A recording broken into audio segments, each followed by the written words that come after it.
জনজাতি কল্যাণে বিভিন্ন প্রকল্পের রূপায়ণের মাধ্যমে কাজ করে চলেছে বিজেপি আইপিএফটি জোট সরকার। প্রধানমন্ত্রী জনজাতি আদিবাসী ন্যায় মহা অভিযানের মধ্য দিয়ে ত্রিপুরার রিয়াং জনজাতি গোষ্ঠীর মানুষদের কল্যাণে বেশ কিছু কর্মসূচি হাতে নিয়েছে ত্রিপুরা সরকার।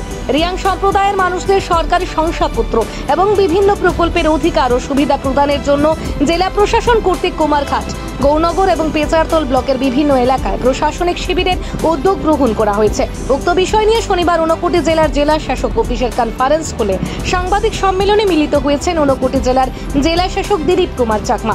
শনিবারের সাংবাদিক সম্মেলনে জেলা শাসক দিলীপ কুমার চাকমা ছাড়াও উপস্থিত ছিলেন ঊনকোটি জেলার পঞ্চায়েত অফিসার ডেভিড এল হালাম এবং সিনিয়র ডেপুটি ম্যাজিস্ট্রেট বিজয় সিনহা সহ অন্যান্যরা।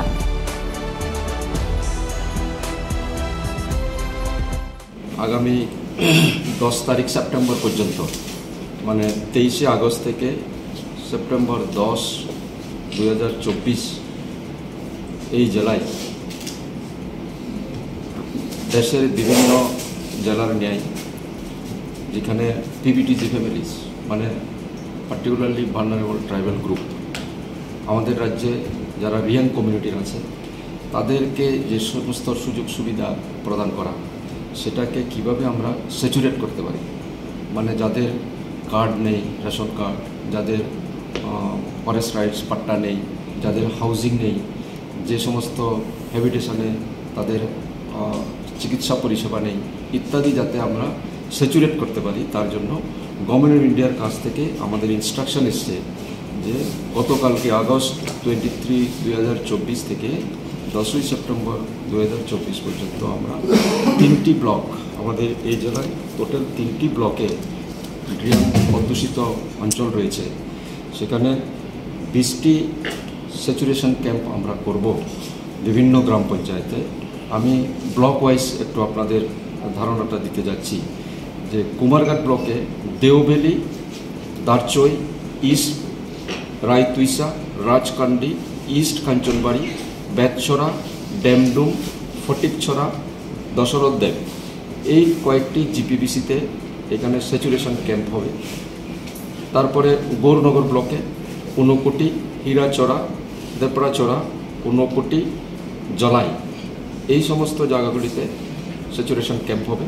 এবং পেচারতল ব্লকের অধীনে দক্ষিণ মাছমারা, পূর্ব আন্দারছড়া, রামগুনাপাড়া, সোনারামপাড়া, এই সমস্ত ভিলেজ কমিটিগুলিতে স্যাচুরেশন ক্যাম্পের অর্গানাইজ করা হবে। স্যাচুরেশন ক্যাম্পে কি আমরা দিই সাধারণত, এটা একটু আপনাদেরকে হাইলাইট করব যে তাদেরকে যাদের আধার কার্ড এখনও করা হয়নি তারা আধার কার্ড করতে পারবে। জনধন যোজনার ব্যাংক অ্যাকাউন্ট খোলার ক্ষেত্রে যাদের এখনও বাকি রয়েছে করতে পারবে। আয়ুষ্মান ভারত কার্ড, যেটা হেলথ ডিপার্টমেন্ট থেকে এটা ইস্যু করা হয়, সেটা করা যাবে। কাস্ট সার্টিফিকেট মানে এসটি সার্টিফিকেট প্রদান করা যাবে। কিষাণ ক্রেডিট কার্ড, এই সুবিধা দেওয়া যাবে। পিএম কিষাণ সম্মান নিধি দেওয়া যাবে।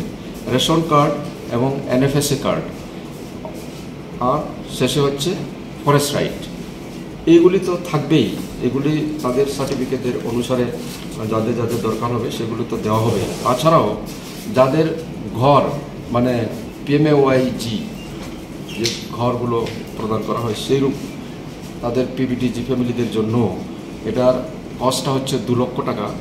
তাদের টোটাল হাউস মানে কনস্ট্রাকশনের জন্য যাদের বাকি রয়েছে তারা হচ্ছে টোটাল 807 ফ্যামিলিস। এই 807 ফ্যামিলির মধ্যে এখনও পর্যন্ত আমরা 594টি স্যাংশন দিতে পেরেছি এবং ইতিমধ্যে 9টি ঘরের কনস্ট্রাকশন শেষ হয়েছে। যে সমস্ত হ্যাবিটেশনে এখনও পর্যন্ত কাঁচা রোড রয়েছে, বিশেষ করে গৌরনগরে 4টি, কুমারঘাটে 5টি, পেচারতলে 6টি, টোটাল 15টি হ্যাবিটেশনে এখনও কাঁচা মানে যোগাযোগের জন্য কাঁচা রোড রয়েছে, সেগুলোকে পাকা রোড করার জন্য এটাও সরকার থেকে উদ্যোগ গ্রহণ করা হয়েছে। এটা দায়িত্ব দেওয়া হয়েছে পিএমজিএসওয়াই এর যে যারা দেখছেন আমাদের পিডব্লিউডি তারা। তারপরে হচ্ছে পিবিটিজি হ্যাবিটেশনে উইদাউট ওয়াটার সাপ্লাই, আমাদের এখানে 10টি হ্যাবিটেশন আছে যেখানে এখনও পর্যন্ত এই সমস্ত রিয়াং জনজাতির অধ্যুষিত এলাকাতে জল পাইপ ওয়াটার সরবরাহ করা যায়নি। তার মধ্যে গৌরনগরে 8টি, কুমারঘাটে 2টি, টোটাল 10টি এলাকাতে এটা করা হবে।